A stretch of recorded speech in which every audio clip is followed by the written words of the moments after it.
The day my husband Thomas Hart died, I still had his coffee cup on the kitchen counter. It was half full, cold and forgotten, just like the future he promised me. We had been married for 23 years, long enough to build a life, long enough to believe in safety, long enough to think I was part of a family. My name is Eleanor Hart. I am 62 years old, and 3 days after Thomas was buried, his sons came to take everything. Ryan and Lucas arrived without warning, not with flowers, not with sympathy. They walked straight into Thomas's home office like they owned it.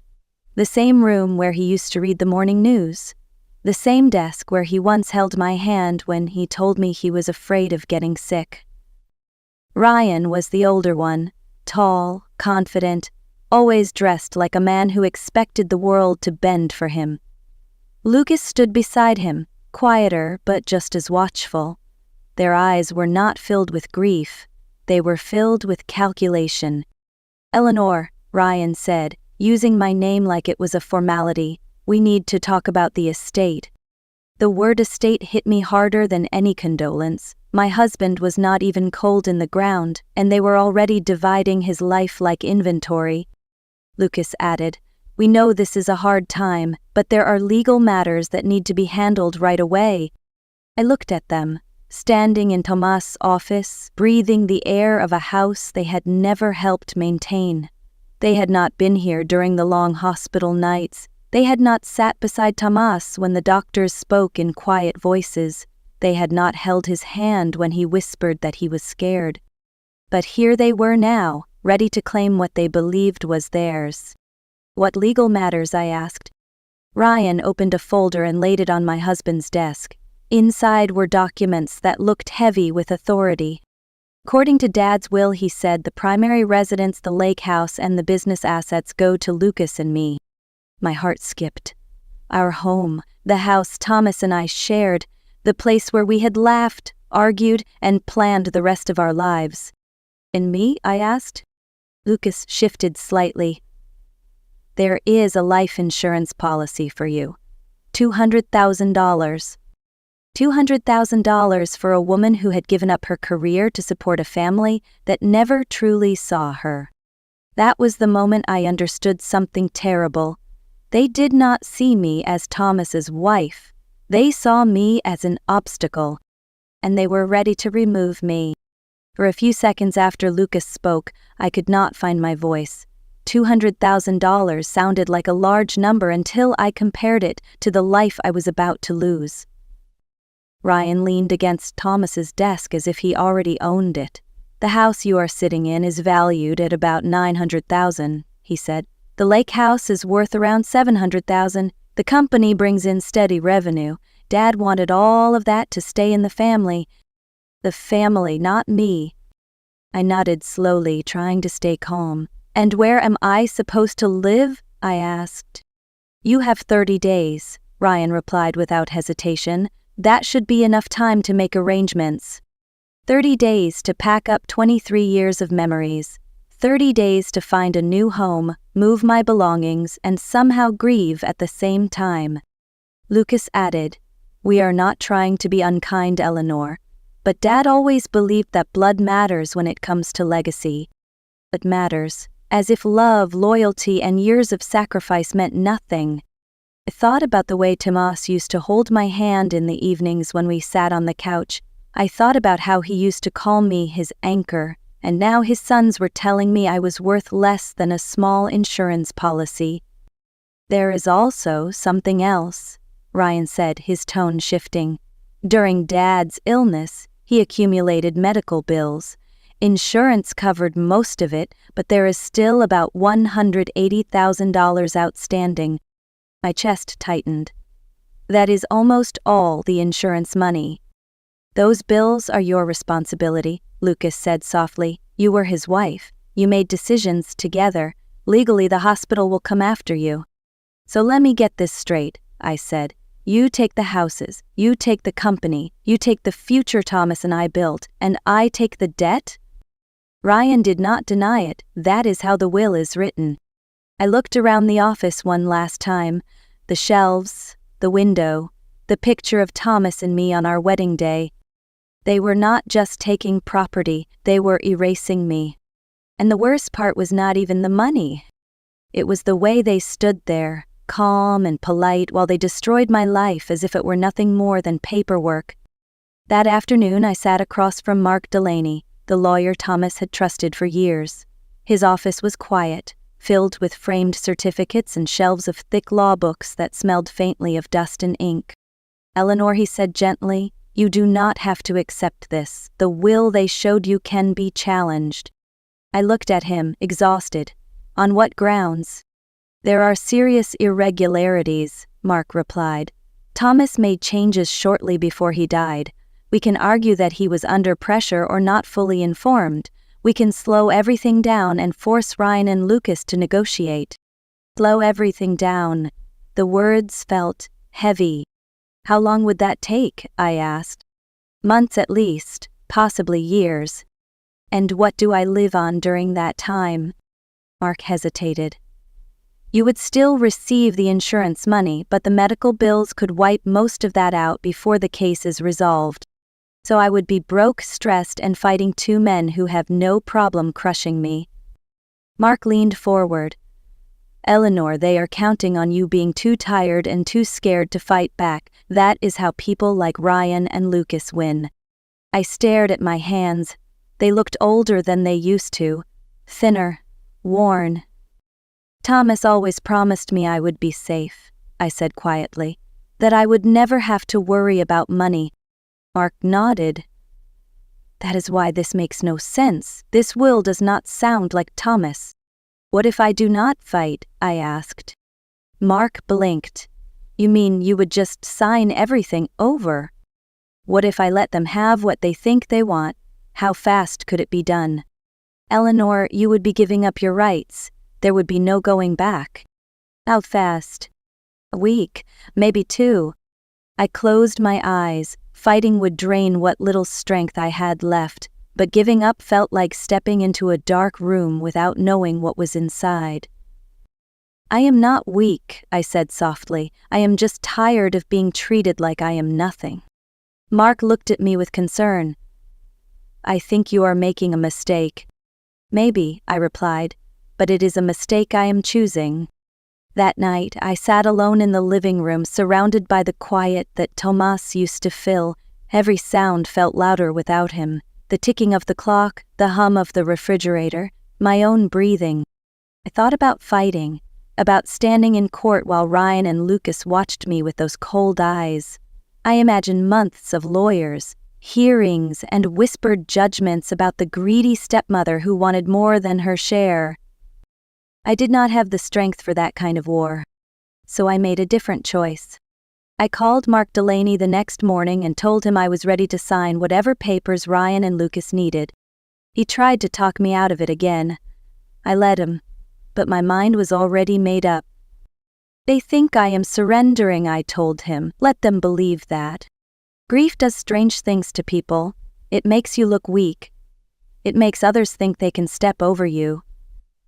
Ryan and Lucas had already decided I was beaten.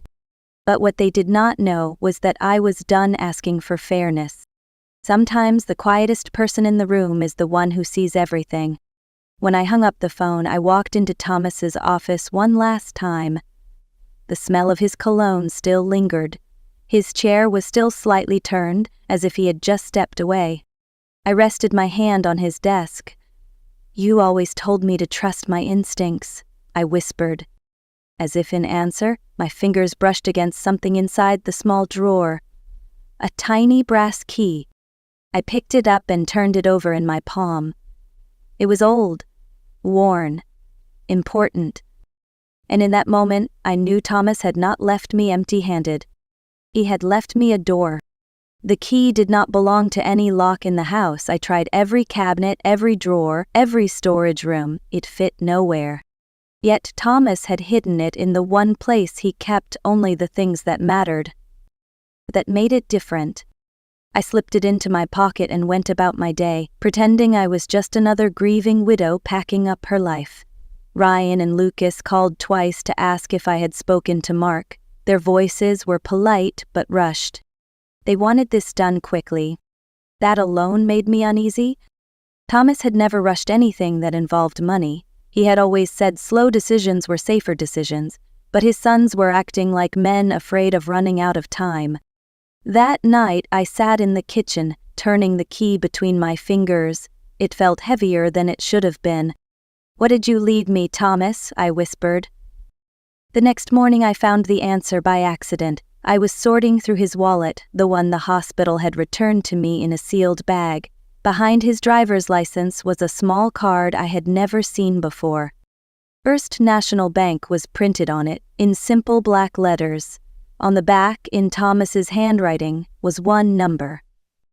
379. I stared at it for a long time. Then I looked at the key in my hand. A safety deposit box.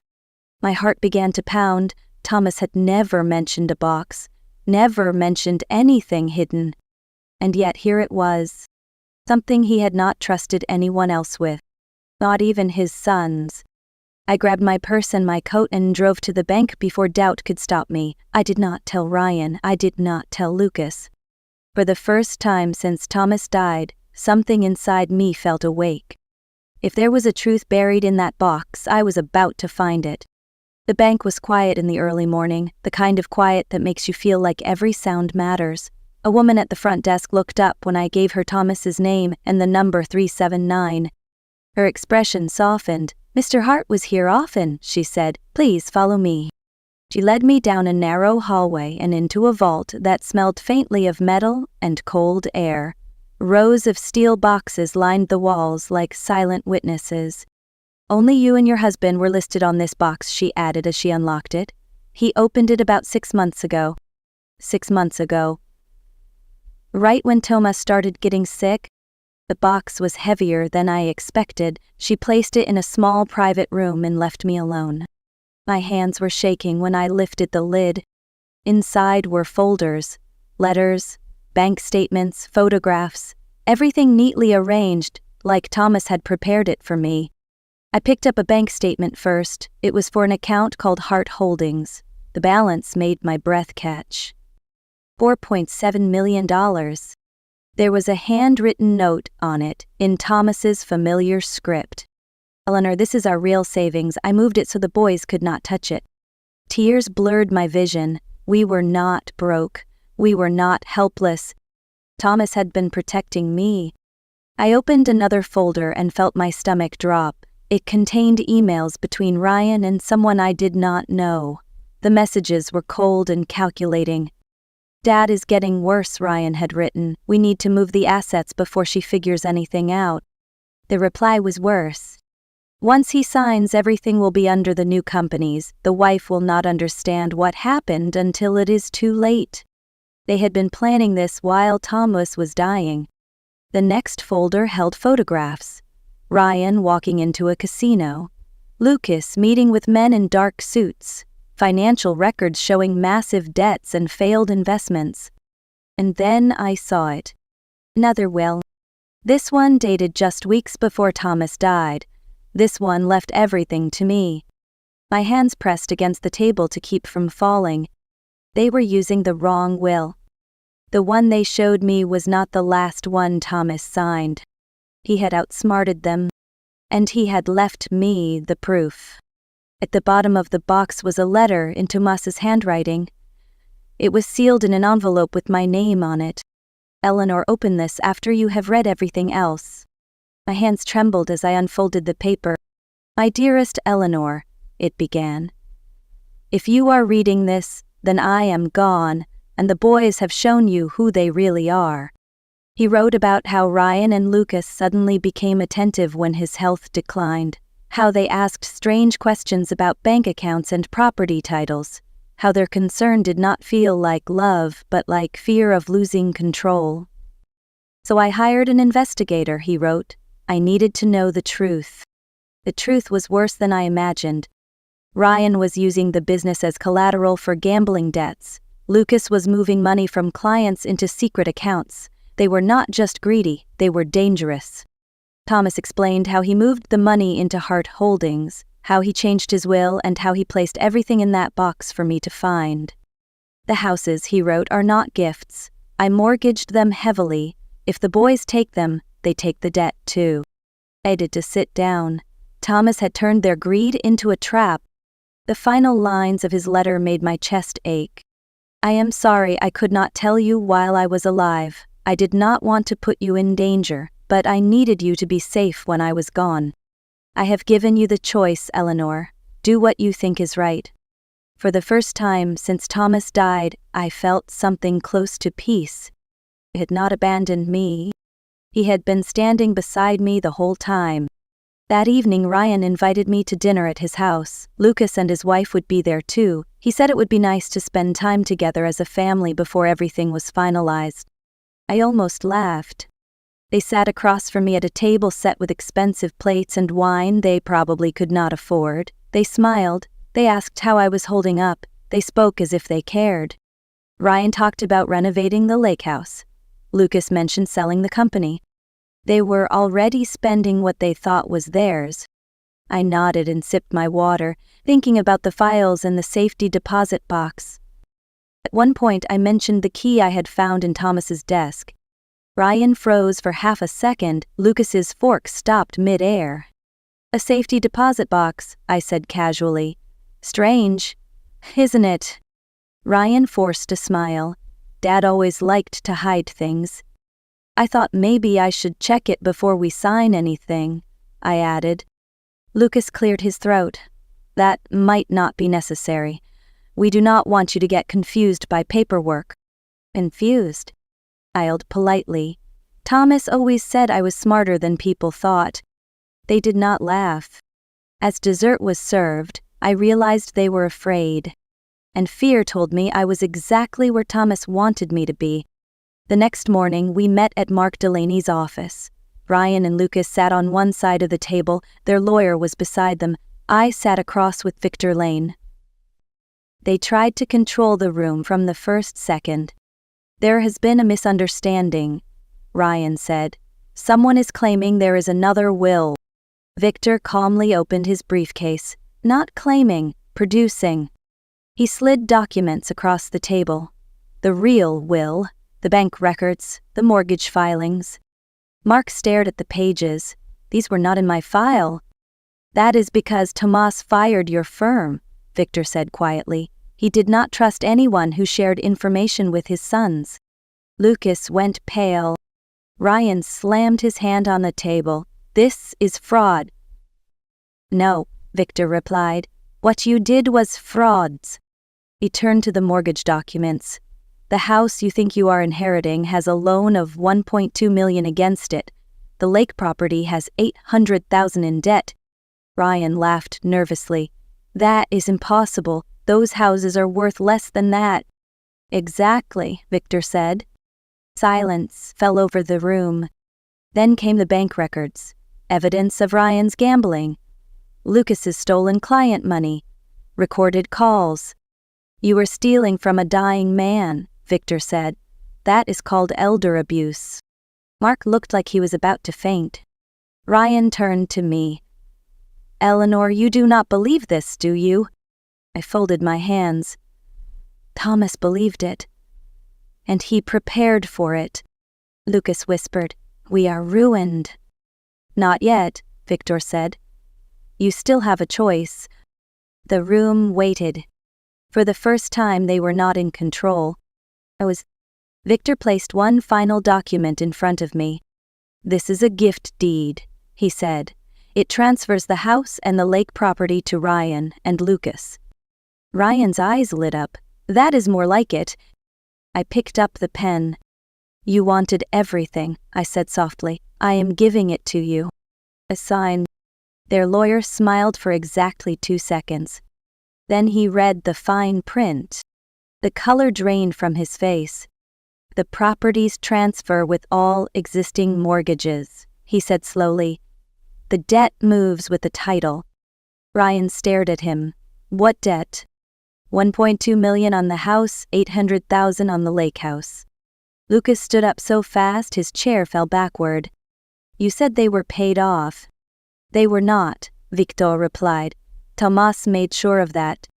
Ryan's voice cracked. You set us up. No, I said calmly. You set yourselves up when you tried to steal from your father. Victor added. You can accept this inheritance or you can walk away. Or you can go to prison. Ryan looked at Lucas. Lucas looked at the floor. They signed. Because fear is louder than pride. And that was the moment they finally understood what it means to lose.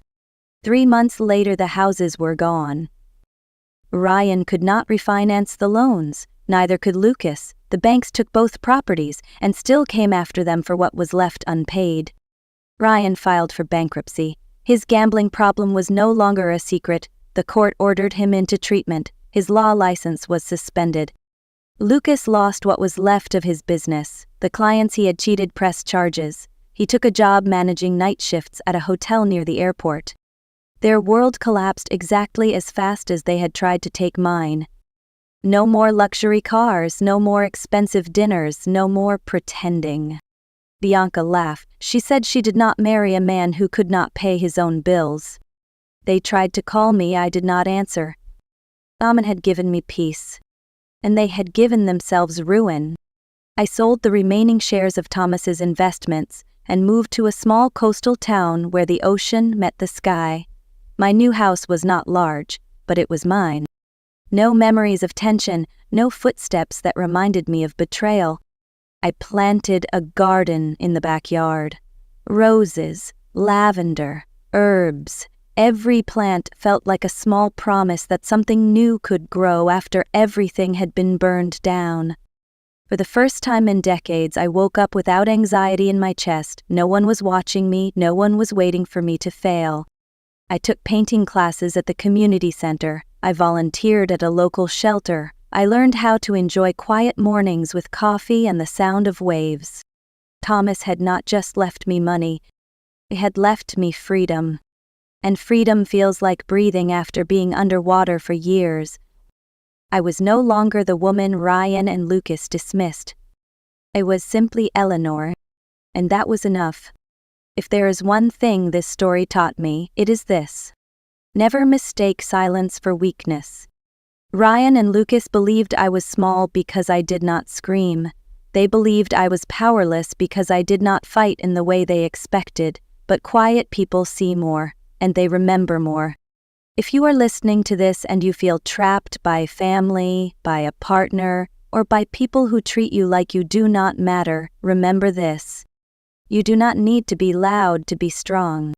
You need to be patient, you need to be observant, and when the time is right, you need to choose yourself. Thomas gave me the tools, but I gave myself the courage to use them. And that made all the difference. If this story meant something to you, take a moment to like this video and share it with someone who needs to hear it. Tell me in the comments where you are watching from, I read them all. And if you want more stories about quiet strength and smart revenge, make sure you subscribe to The Art of Revenge. Your story is not over. Sometimes the best chapter comes after everything falls apart.